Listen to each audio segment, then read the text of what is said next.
미 보잉 정밀 분석 KF-21 실전기체 대단해. KF-21 세계 최초 모듈 프린트 엔진. 한국산 제트 엔진 공개하자 미국 당혹. 자주국방 실현과 미래 전장에 대비하기 위해 항공엔진 분야의 핵심 기술 확보가 필요하며 이를 위해 관련 전문 인력 확보와 항공산업 생태계 조성이 필요하다는 제언이 나왔다. 같은 제언은 미국 등에 의존하고 있는 전투기 엔진을 국내 기술로 개발해 한국의 미래 산업으로 육성해야 한다는 의미로 해석된다. 이광민 한화에어로스페이스 항공사업부장은 13일 국방부 출입기자단과 가진 간담회에서 무인기 중심의 미래 전장에 대비하기 위해서는 독자적인 전투기 엔진 기술을 확보해야 한다며 고성능 공격용 무인기에 탑재되는 엔진은 미사일 기술 통제 체제, 국제무기 거래 규정, 수출 관리 규정 등 각종 규제에 따라 수출입이 엄격히 통제되기 때문이라고 강조했다. 이 사업부장은 첨단 엔진 개발의 궁극적인 지향점은 6세대 전투기 시대에 대비하기 위한 엔진 확보라며 앞으로 규격 시스템, 소재 데이터베이스 등을 빠르게 확보해 선진국과의 격차를 줄여야 한다고 설명했다.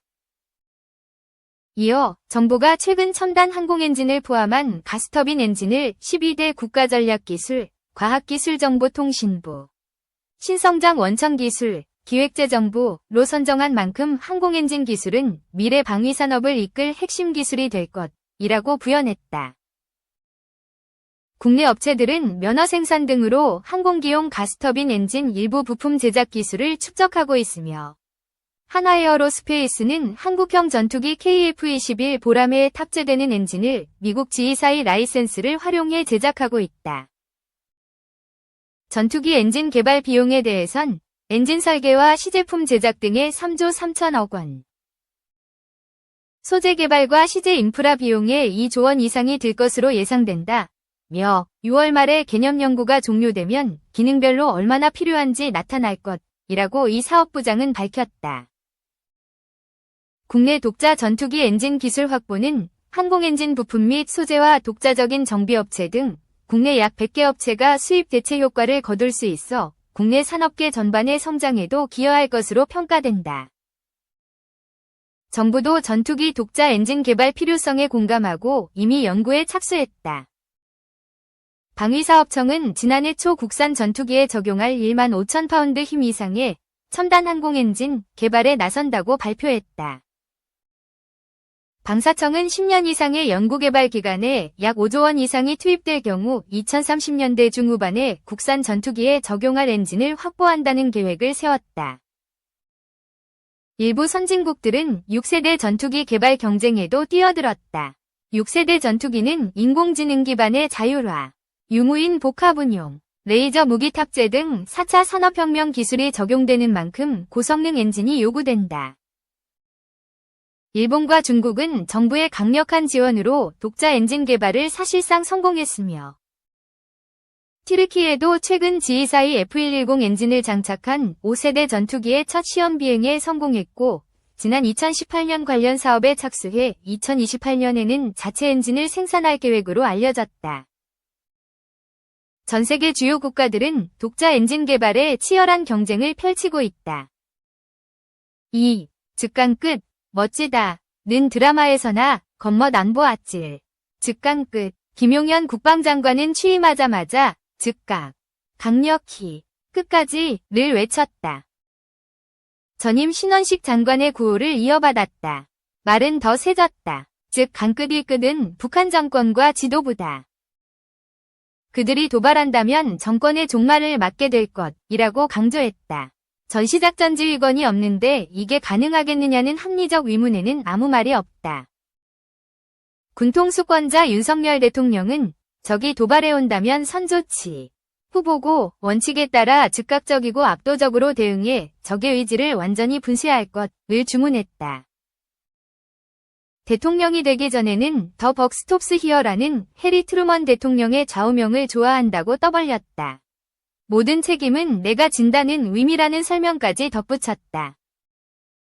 브라보, 멋지다, 연진아, 드라마 더 글로리였다면 문동은, 송혜교는 이렇게 반응했을 것만 같다. 그리고 윤석열 정부의 최고 정점에 있는 사람들은 진정한 칭찬에 잘못 흡족해했을지도 모른다.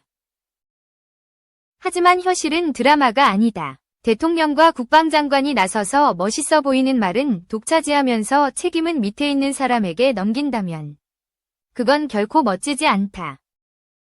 상황이 발생하면 알아서 먼저 조치를 취하고 그것도 강력하게 끝까지 하고 나중에 보고하라고? 잘했으면 그 공은 내가 가져갈 것이요.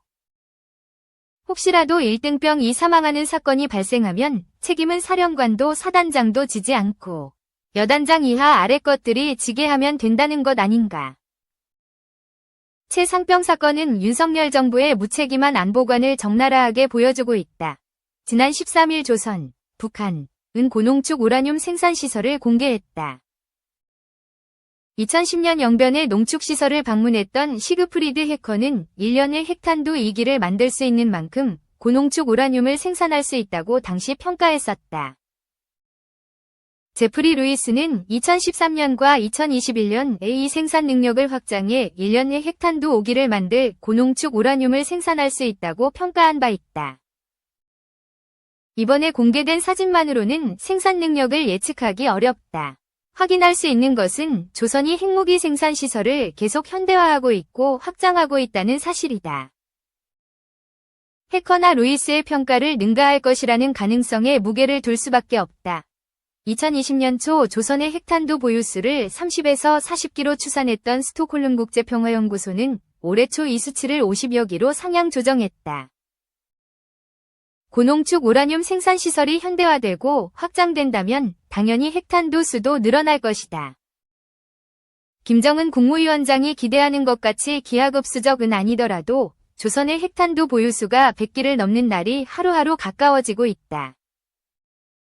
하지만 2022년 5월 취임 이후 줄곧 북한 비핵화를 목표로 내세운 윤석열 정부는 강력한 말로만 대응하고 있다.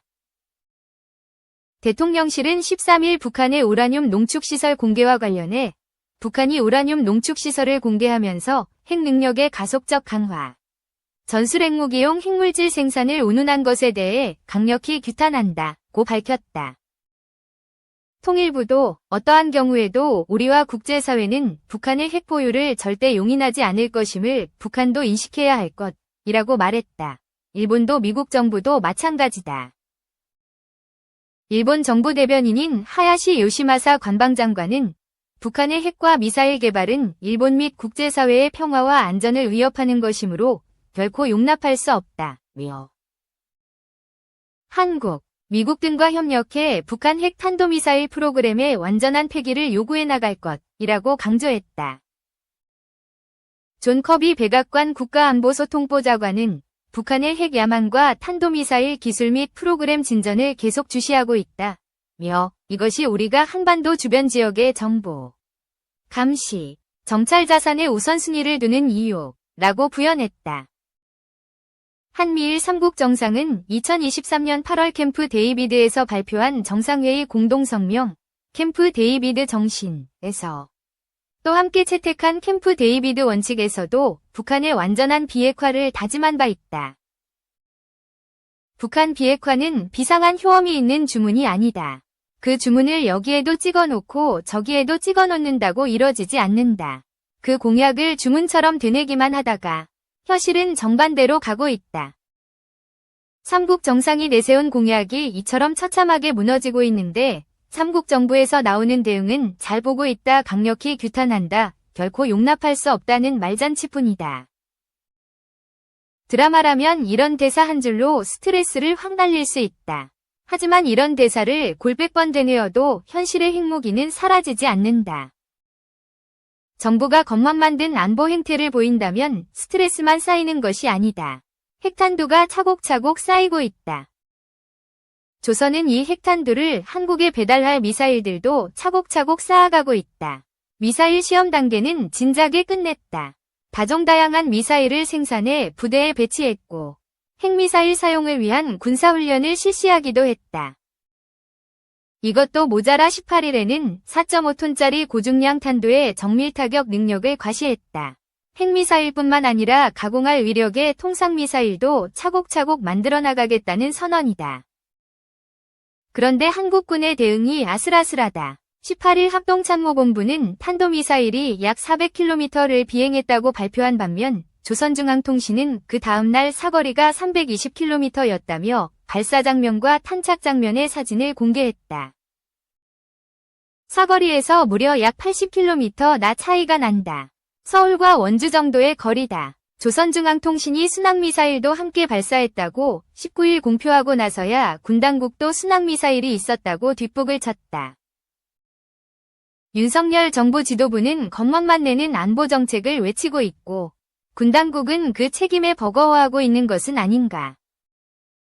지금까지 정부가 일체형 확장 억제를 추진한 결과 조선의 핵탄두만 늘어났다면 누가 책임을 져야 하는가. 한미일 3국 안보협력을 강화한다고 미국과 일본의 모든 것을 내준 결과 조선의 미사일만 차곡차곡 쌓이고 있다면 누가 책임을 져야 하는가. 겉멋으로 더 벅 스톱스 히어 명패를 책상 위에 놓은 것이 아니라 진정으로 책임을 진다면 이제는 전면적으로 정책 전환을 모색해야 하지 않는가. 그 모색의 단초는 박정훈 전 해병대 수사단장 대령 위 말에 있다. 박 대령은 제5회 노회찬상 특별상을 받으며 말했다. 한 병사의 목숨의 가치는 지구의 무게만큼이나 무겁다. 한 병사의 목숨, 한 국민의 목숨, 거기에서부터 출발하라. 시카고대학 물리학과를 졸업하고 펜실베이니아 대학에서 국제관계 박사 학위를 받았다. 일본 국제기독교대학 교수로 재직 중이다. 한반도와 국제관계에 대한 다수의 저서와 논문을 냈다.